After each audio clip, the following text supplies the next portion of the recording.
শহীদ জিয়াউর রহমান আওয়ামী লীগকে পুনর্বাসন করেছিলেন। উনাকে তার জীবন দিয়ে সেই দায়িত্ব মেটাতে হয়েছে। জামাতে ইসলামী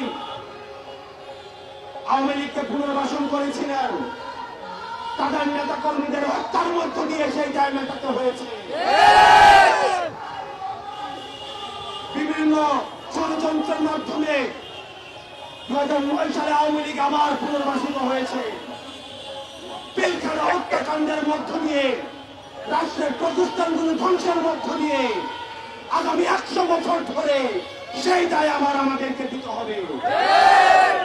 আমার যদি কেউ আওয়ামী লীগকে আবার পুনর্বাসিত করতে চায়, তাহলে তার জীবন দিয়ে সেই দায় আবার পুনর্বাসিত করতে হবে।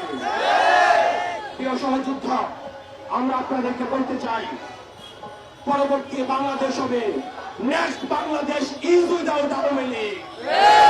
পরবর্তী বাংলাদেশ বিনির্মাণ হবে, যারা ফ্যাসিবাদ বিরোধী যে রাজনৈতিক দলগুলি রয়েছে, আমাদের বিভিন্ন বিষয় মত পার্থক্য হবে, আমাদের পলিসির জায়গা থেকে ডিসকাশন হবে, আমাদের ডায়লগ হবে, এগ্রিমেন্ট হবে, ডিসএগ্রিমেন্ট হবে, আমাদের সব হবে আওয়ামী লীগকে এই রাষ্ট্র কাঠামোর বাইরে রেখে। আপনাদের ভুলে গেলে চলবে না, কোন গণতান্ত্রিক প্রক্রিয়ায় ভোটের মধ্য দিয়ে কিন্তু আওয়ামী লীগের বাংলাদেশ থেকে পালাতে বাধ্য হয়নি। আওয়ামী লীগ পালাতে বাধ্য হয়েছে গণঅভ্যুত্থানের মধ্য দিয়ে। পৃথিবীর ইতিহাসে কোথাও কোন নজির নেই, গণঅভ্যুত্থানের মধ্য দিয়ে যারা পালাতে বাধ্য হয় তাদেরকে আবার নির্বাচনে ফিরিয়ে নিয়ে আসা হয়।